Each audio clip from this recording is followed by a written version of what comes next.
Bismillahirrahmanirrahim. Assalamualaikum warahmatullahi wabarakatuh.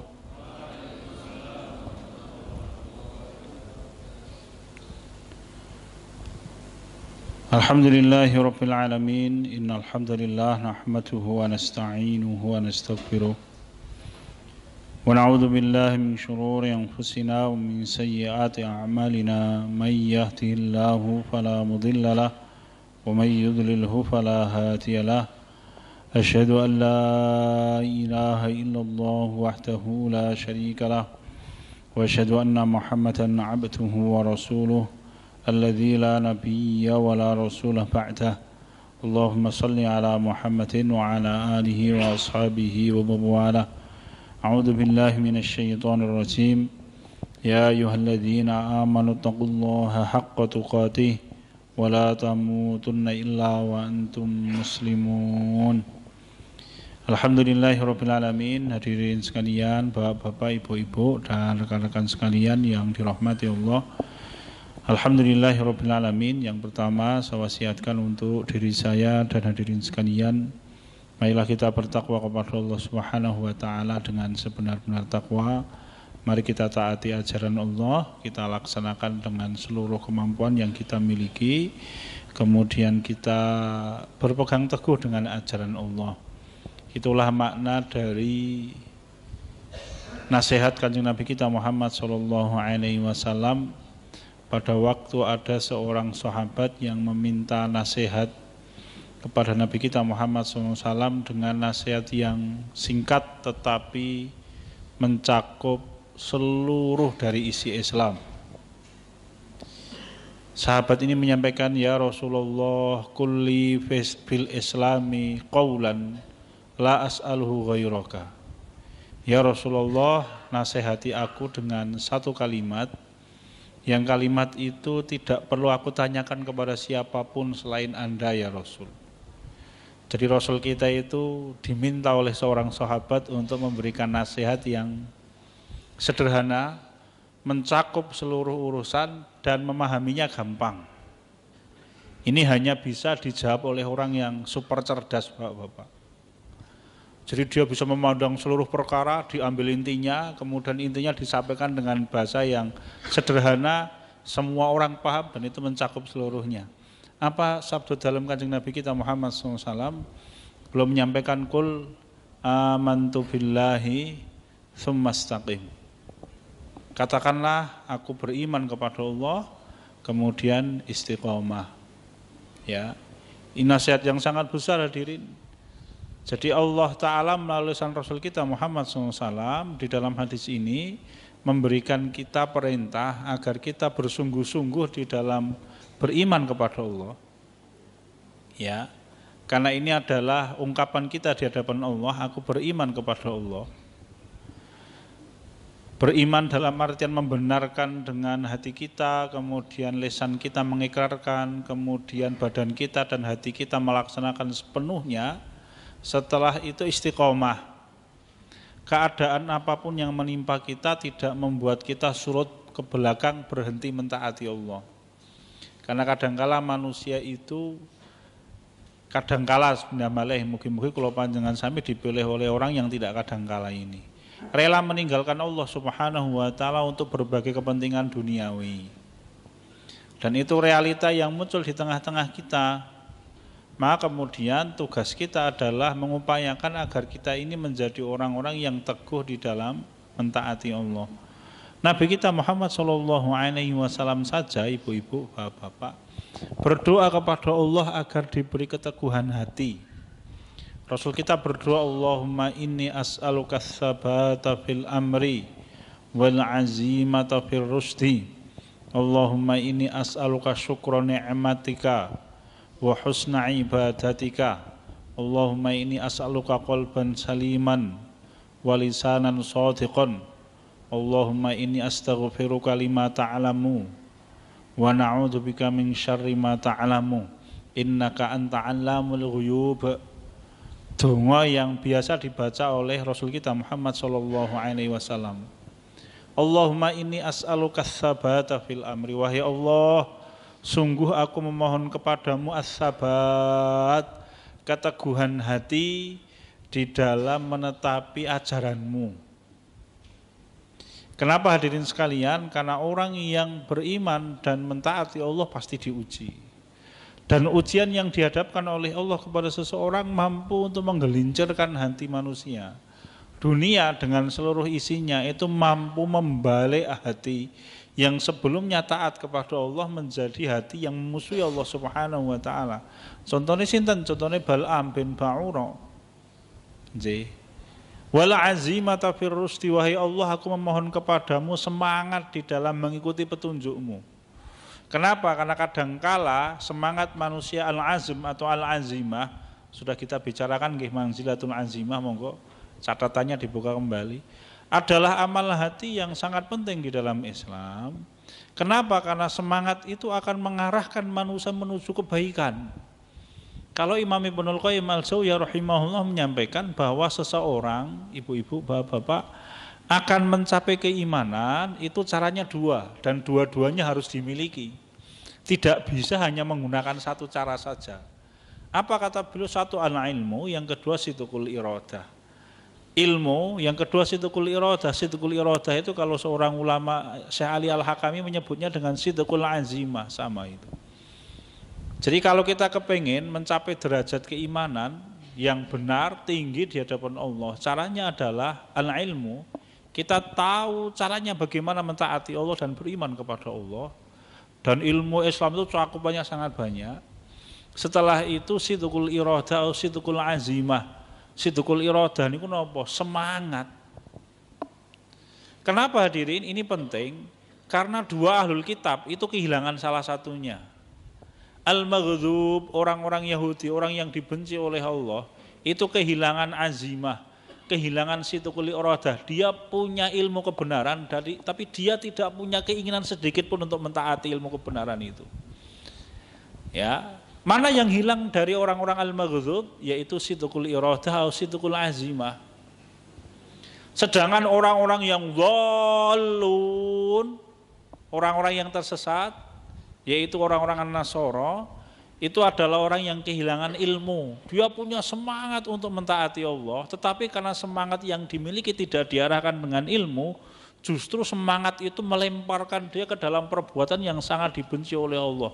Saking cintanya kepada Allah dan saking cintanya kepada Nabi Isa alaihissalam, dia angkat Nabi Isa sebagai anaknya Allah. Marah Allah Subhanahu wa taala. Ya. Sehingga kula panjenengan sami kita, kalau kita kepengen menjadi orang yang dijaga oleh Allah di atas kebaikan, ya dua-duanya harus kita miliki. Kita punya ilmunya dan kita punya semangat untuk melaksanakan ilmu itu. Dengan itu nanti kita akan sampai kepada satu derajat kemuliaan di hadapan Allah Subhanahu wa taala. Nggih. Kalau Imam Ibnul Qayyim al-Jauziyah di dalam nasihat yang lain menggunakan istilah kamalul insan bihimmatin tarqihi wa bi'ilmin yubassiruhu wa yahdihi. Kesempurnaan manusia di hadapan Allah itu bihimmatin tarqihi. Dengan apa? Dengan semangat, yang semangat itu akan mengangkat derajat manusia tinggi. Rasul itu menanamkan titik itu pada diri para sahabat sehingga sampai kapanpun tidak pernah luntur itu semangatnya. Bayangkan Ammar bin Yasir radhiyallahu anhuma itu meninggal di dalam perang Siffin. Usianya berapa Bapak? 91 tahun. Nek wong saiki 91 tahun ini ngapa to? Glundang-glundung di atas tempat tidur, didulang, didusi, dicawi dan lain-lain. Tapi Ammar bin Yasir radhiyallahu anhu masih sampai di medan perang Siffin dan belum mati syahid ketika perang Siffin. Anas bin Malik radhiyallahu anhu itu usia meninggalnya 132 tahun dan belum masih ngajar. Masih ngisi pengajian kepada murid-muridnya. Itu para sahabat radhiyallahu anhum. Sahabat Utsman bin Affan radhiyallahu anhu meninggal usia 84 tahun dan malam harinya belum masih qiyamul lail dan belum bisa menghatamkan Quran. Ya. Kenapa ini hadirin? Semangat. Jadi orang banyak beribadah itu tidak ada kaitannya sibuk atau tidak nggih. Jadi kalau orang banyak beribadah itu orang yang punya semangat taat kepada Allah. Dia tidak ada kaitannya dengan wah saya sibuk mas, sehingga ibadah saya tidak banyak orang iso, enggak begitu. Memang Rasul kita nganggur, sehingga Rasul kita kalau sholat tahajud beliau bisa menghatamkan 6 juz sekali qiyamul lail. Kata Ummul Mukminin Aisyah radhiyallahu anha, ya, kalau menurut Hudzaifah bin Yaman radhiyallahu anhu, ketika bulan Ramadan Rasul kita 1 rakaat bisa 5 atau 6 juz. Rasul kita memang orang nganggur, Bapak. Mboten, Rasul kita itu orang super sibuk beliau. Ya. Imam Syafi'i rahimahullah itu kalau bulan Ramadan bisa menghatamkan 40 sampai 60 kali Quran selama 1 bulan. Imam Abu Hanifah itu bisa menghatamkan 60 kali hafalan Quran. Khalifah Harun al-Rasyid itu kalau tinggal di istana, beliau hidup itu membagi waktunya 2. 1 tahun beliau tinggal di medan-medan peperangan berjihad bersama dengan pasukannya. 1 tahun beliau tinggal di istana. Dan kalau beliau tinggal di istana, beliau bisa sholat 1 hari 100 sampai 600 rakaat. Memang kita akan mengatakan, oh Harun al-Rasyid gelundang-gelundung kayak semongko mangan tur mboten.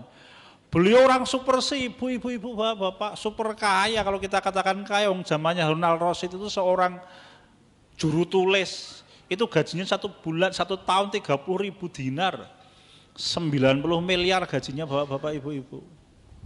Jadi jenengan juru tulis bagian TU itu gajinya 90 miliar. Ning zamannya Harun al-Rasyid. Zamannya Harun al-Rasyid niku. Jadi sepindah malih, banyaknya ibadah itu tidak ditentukan kita sibuk atau tidak, mboten. Itu ditentukan oleh semangat dan pemahaman dia kepada Allah Ta'ala. Orang paham Allah dan orang punya semangat untuk mentaati Allah, pasti ibadahnya banyak. Tapi ya diselak-selake. Nggih. Mungkin saja kalau dia diminta untuk maca Quran ngatamke 3 dina pisan ora iso, ora hafal Quran, nyambut gawe Mas. Tapi pasti dia banyak berzikir. Karena zikir itu so nyambut gawe itu nyambi zikir saged mboten. Bisa loh nyanyi 3 kaset bolak-balik wae iso kok. Nggih to. Padha itu lambene sing ngobah Bapak Ibu-ibu. Bisa, ya, bisa. Tadi bihimmatin tarqihi wa bi'ilmin yubassirhu wa yahdihi. Dan dengan ilmu yang kedua kata beliau, yang ilmu itu mengarahkan manusia dan memberikan petunjuk. Dia akan sampai kepada kemuliaan dan kesempurnaan diri di hadapan Allah. Kita laksanakan hadirin sekalian, asadhanillah wa iyyakum. Pertemuan kita kemarin kita bisa bicarakan tentang simaul idrok, ya. Tahapan pertama mendengarkan kebaikan. Mendengar untuk mencari kebenaran. Sebagaimana yang dikerjakan oleh para jin yang diabadikan oleh Allah wonten ing surat Al-Ahqaf dan surat Al-Jin, yang kita bicarakan. Ya. Qul uhiya ilayya annastama'a nafaru minal jinni faqalu inna sami'na qur'anan ajaba. Ya, para jin suatu saat lewat pas Rasul kita sedang sholat. Mereka mendengar Rasul kita sedang membaca Quran, maka jin itu mengelilingi Rasul kita. Heran, ini kayak maca betul. Betul, diperhatikan dengan seksama itu. Dan Rasul kita tahu, maka kemudian begitu selesai sholat didakwai oleh Nabi kita. Nggih, Bapak Ibu-ibu. Nek awake dhewe kira-kira salat terus dikrubu karo jin piye wae. Salate batal tinggal melayu, Bapak. Ya. Oleh Rasul begitu selesai perlu dakwah itu jin dan masuk Islam mereka. Ya. Bahkan nanti di dalam kisah ketika perang Badar, sebagian jin kepengen membantu Nabi kita Muhammad SAW. Ya Rasulullah, izinkan kami untuk membantu Anda, kira-kira begitu ditolak oleh Rasul. Ini peperangan kami antara manusia dengan manusia. Kalau misalkan Allah izinkan dan Rasul izinkan, woi cocok iki Pak nggih to. Gayeng tenanan kuwi Mas Ingo.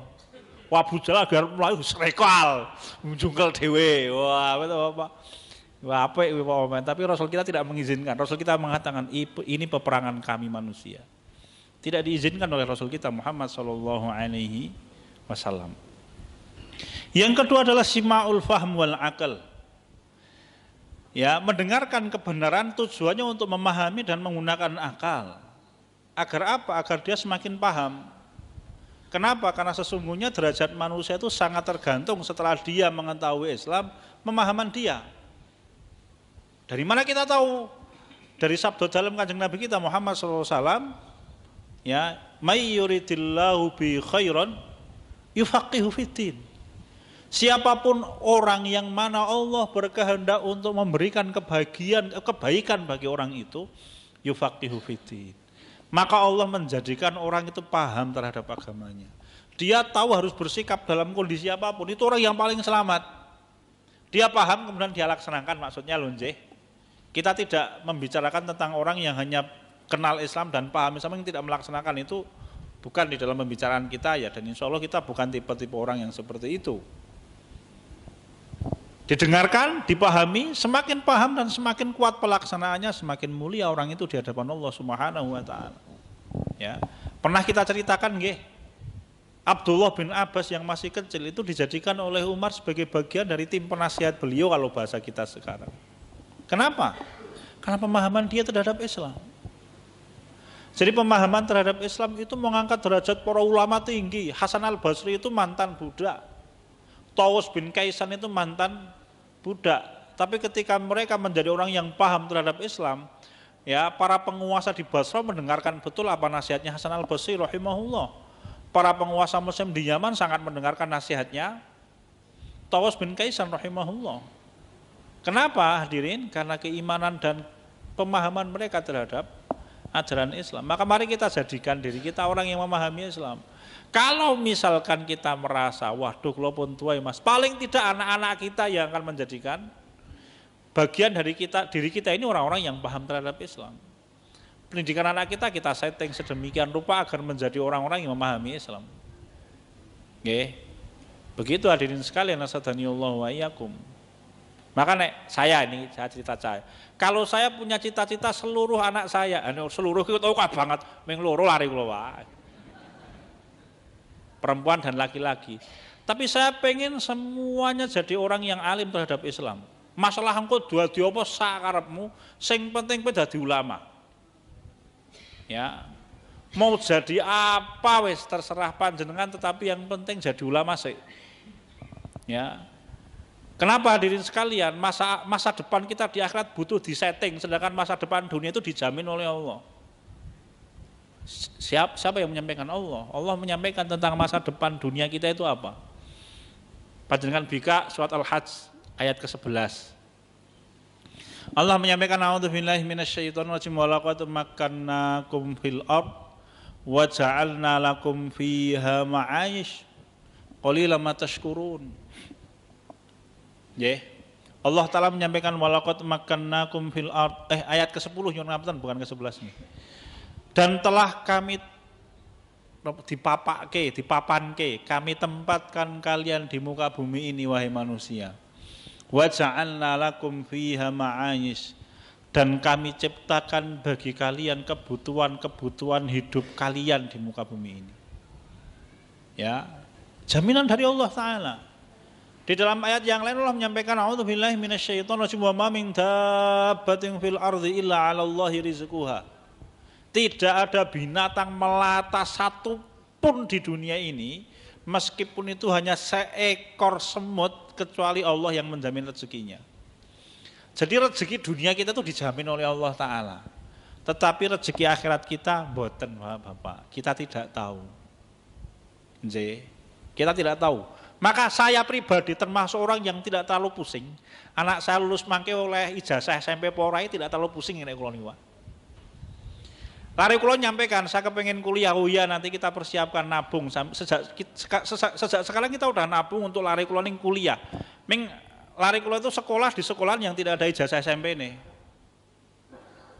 Nyuwun ngapunten, tidak ada ijazah SMP, ada yang anak saya yang pertama. Tidak ada ijazah SMA nih. Lah piye golek engko Mas, golek kejar paket baru kuliah rampung pokoknya men Bapak nggih. Kenapa? Terus terang sepindah malih saya ulangi, saya tidak terlalu pusing. Bagi saya anak saya duwe ijazah apa ora yo mungkin ada manfaatnya, tetapi itu apakah menjamin rezeki anak kita mboten. Nggih. Kula kuliah SIJS loro yo ijazah saya tersimpan rapi di dalam almari. Ora tau tak demok, Pak. Nggih pun simpen rapi semoga men. Mungkin nek dibuka isih ambune wangi lho dua-duanya iki. Nggih, Bapak. Nggih pun. Ya, betulan hadirin sekalian, nasadhaniyallahu wa iyyakum. Yang penting apa? Kalau saya anak paham kepada agama Allah Dia memahami itu, nanti kau pengen jadi dokter sakarepmu, nggih. Kalau saya memahami pendidikan dasar itu Pak. Kalau saya loh, mungkin orang punya anggapan pendidikan dasar itu SD, nek kula mboten. Kalau saya memahami pendidikan dasar itu SMP dan SMA, itu pendidikan dasar kalau saya memahaminya. Kenapa? Karena ketika anak masuk SMP itu masa akil balik. Masa SMA itu masa perkembangan akil baliknya itu. Dia akan bisa membentuk watak anak kita. SD niku dereng balik kecuali tertentu saja nggih kalau sekarang. Jadi SD itu pendidikan dasar sebagian orang, tapi kalau saya SD itu persiapan. Nggih. Maka kalau saya anak lulus SD sakjane targetnya meng iso maca karo iso maca Quran, iso maca huruf gedrik, iso hitung-hitungan, loro tambah loro sama dengan 4 sama iso maca Quran. Wis, bagi saya nek misalkan anak saya lulus SD iso ngono kuwi cukup kok. Kenapa? Itu meng sekolah persiapan. Mula nek misalkan sekolah anak saya kok ono pelajaran basa Inggris, waduh ya Allah Mas, mesake. Urung kanggo nek kuliah pancen kanggo niku mangke. Setuju nek saya Pak nggih. Ning nek SD iki ya apa kanggo. Kecuali nek kuliahe SD ning Inggris ngono ya kanggo Pak nggih. Betulan itu. Mungkin bayangan saya berbeda dengan sebagian bapak-bapak, ibu-ibu ning sama memahaminya begitu. Maka masa-masa SD itu masa-masa mengarahkan, mempersiapkan. Intine piye carane mek anak kita nanti ketika SMP dan SMA itu dididik gampang. Lah nanti pendidikan dasarnya kapan? Ketika mulai masuk SMP itu. SMP itu mulai masuk nilai. Kemudian nanti semakin mapan ketika SMA. Nggih, Bapak. Itu pendidikan dasar kalau saya memahami begitu. Ya wes, masa itu masa cuma kita gojlok anak kita dengan ilmu agama. Setelah itu kuliah sakarepmu mulai gitu. Ya. Kuliah sastra boleh, kuliah ilmu olahraga, FPUK gitu Pak. Zaman kula mbiyen kuliah ning UNZ di Yogyakarta itu anggerono kanca-kanca kuliah fakultas nopo Mas? Epok lho geger-geran kok men. Isine cah lanang kabeh ngono sangar-sangar kok men. Ora apa-apa oleh. Saya tidak akan melarang sakarepmu ngono le, ya. Kenapa? Ya karena itu masa dia untuk menentukan langkah, nggih. Tetapi pendidikan dasar itu ya SMP karo SMA. Maka kalau saya cerita bangga anak saya di pondok niku. Nate Pak, saya punya teman beliau kerja di salah satu pejabat di kenalan lama di kantor gubernuran punika nate datang ke rumah serius. Memang putranya pinter-pinter, asli Pak nggih. Menceritakan bagaimana men-setting pendidikan anaknya sehingga sekolah-sekolah elit kemudian kuliah neng kampus-kampus negeri terkenal gitu. Begitu selesai menceritakan kula matur nek kula kepengin lare kula sekolah ten pesantren ya Pak. Begitu menyampaikan kelakep langsung meneng terusan. Oh nggih to. Iya, kalau saya begitu Pak. Kenapa ya tadi saya sampaikan, bagi saya itu pendidikan dasar. Masa untuk membentuk anak-anak kita ya SD, SMP, SMA itu. Nggih. Niki tambahan nggih Bapak. Monggo. Kalau panjenengan punya pendapat pribadi monggo mboten napa-napa. Mengingatkan betapa banyak orang tua yang punya anak ketika SD sregep neng masjid, begitu mlebu SMP gambare mulai ngilang.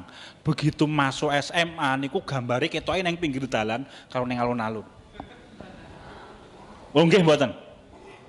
Nggih mboten Pak. Nggih, dan itu banyak sekali. Salahnya di mana? Salahnya mereka lupa bahwa pembentukan watak anak kita itu ketika akil balik. Dan itu ketika SMP dan SMA. Bukan ketika SD Bapak. Nggih. Ngimutaken. Sekian. Kita lajengaken. Ya. Contohnya tentang Simaul Fahmi ini disampaikan oleh Allah Ta'ala wonten ing surat Ar-Rum ayat 52. Ya. A'udzubillahi minasyaitonirrajim innaka la tusmi'ul mauta wa la tusmi'us summat du'a idza wallaw mudbirin. Wonten ing surat Ar-Rum ayat 52 Allah menyampaikan innaka la tusmi'ul mauta, Sesungguhnya engkau tidak bisa memberikan kemampuan bagi orang yang mati itu untuk mendengarkan. Bayangkan Bapak-bapak, Allah Ta'ala menganggap orang yang tidak beriman itu orang yang mati. Kenapa? Karena dia tidak punya kemampuan untuk memahami dan meyakini agama Allah Subhanahu wa Ta'ala. Bagi Allah Ta'ala mati. Ya. Wala tusmi'u summa du'a. Demikian pula engkau tidak dapat memberikan kemampuan orang-orang tuli itu untuk mendengarkan seruan. Siapa orang yang dimaksud oleh Allah sebagai orang-orang tuli? Orang-orang yang ingkar kepada Allah Subhanahu wa Ta'ala. Secara badan telinga mereka sehat, secara nyawa masih ada di dalam tubuh mereka, tetapi Allah Ta'ala menganggap mereka mati dan Allah Ta'ala menganggap mereka tuli. Kenapa? Ya, kalau wonten ing surat Al-An'am Allah Ta'ala menyampaikan lahum qulubul la yafqahuna biha walahum a'yunul la yubsiruna biha walahum adhanun la yasma'una biha ulaika kal an'ami bal hum adall ulaika humul ghafilun. Allah menyampaikan ayatnya itu walaqad zara'na li jahannama katsiran minal jinni wal ins. Sungguh aku telah campakkan ke dalam neraka jahanam banyak sekali jin dan manusia. Lahum qulubul la yafqahuna biha. Mereka memiliki hati, tetapi hati mereka tidak pakai untuk memahami dan meyakini ayat-ayat Allah. Walahum a'yunul la yubsiruna biha. Mereka memiliki mata, tetapi mata itu tidak mampu dipakai untuk melihat tanda-tanda kebesaran Allah. Baik ayat-ayat Allah yang Qur'aniyah ataupun ayat-ayat Allah di alam semesta ini, Bapak-bapak. Ya. Walahum adhanun la yasma'una biha, dan mereka memiliki telinga tetapi telinga mereka tidak mampu untuk mendengarkan ayat-ayat Allah Subhanahu wa Ta'ala. Langsung Allah berkomentar ulaika kal an'am. Kalau ada orang-orang yang seperti itu, mereka seperti binatang ternak. Balhum adhall, bahkan mereka lebih sesat daripada binatang ternak. Kenapa? Kalau para ulama ngendika karena binatang ternak itu ketika mati tidak ada yang masuk neraka. Sedangkan betapa banyak orang yang mati masuk neraka. Maka oleh Allah Ta'ala dikatakan adhall, mereka lebih sesat daripada binatang ternak. Ya.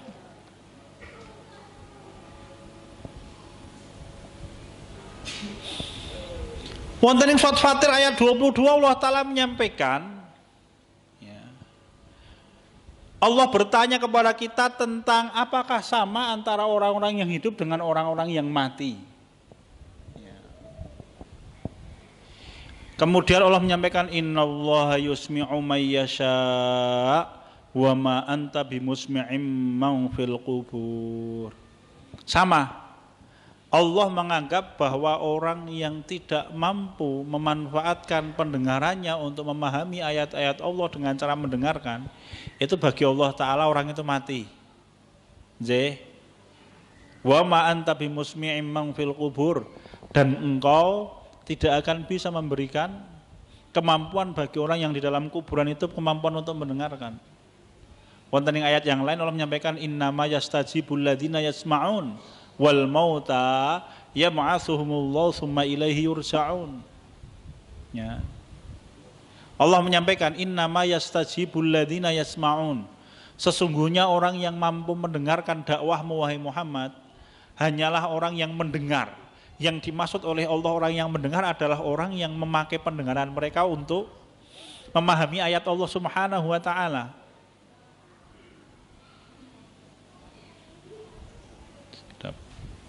Oh enggak. Innama yastajibul ladzina yasma'un. Oh nggih, surat Al-Fatir ayat 22. Nggih. Innama yastajibul ladzina yasma'un wal mauta yab'atsuhumullahu tsumma ilaihi yurja'un. Sesungguhnya orang yang mendengarkan dakwahmu adalah orang yang memanfaatkan telinga mereka untuk mendengar. Orang yang menjawab panggilan dakwahmu adalah orang yang memanfaatkan telinga mereka untuk mendengar. Mendengar apa? Mendengarkan sesuatu yang datang dari Allah dan Rasulnya, lalu dia pahami, lalu kemudian dia imani. Bagaimana dengan orang yang tidak mau mendengarkan kebenaran? Apa kata Allah? Wal mauta. Sedangkan orang-orang yang mati itu kata Allah, ya ma'atsuhumullah, Allah akan bangkitkan mereka di hari kiamat. Jadi hidup mereka di dunia oleh Allah itu dihitung mati, dihitung tidak ada. Ya, maka kemudian para ulama itu menyampaikan di hari kiamat kelak seluruh manusia itu akan dihisap amalnya dan ditimbang amalnya. Pertanyaan kemudian, ada sebagian orang yang bertanya, lalu orang-orang kafir itu apakah akan dihisap amalnya dan ditimbang amalnya? Maka sebagian ulama menjawab, yang dihisap dan ditimbang amalnya adalah orang-orang yang beriman. Karena mereka memiliki amal soleh dan mereka memiliki kesalahan.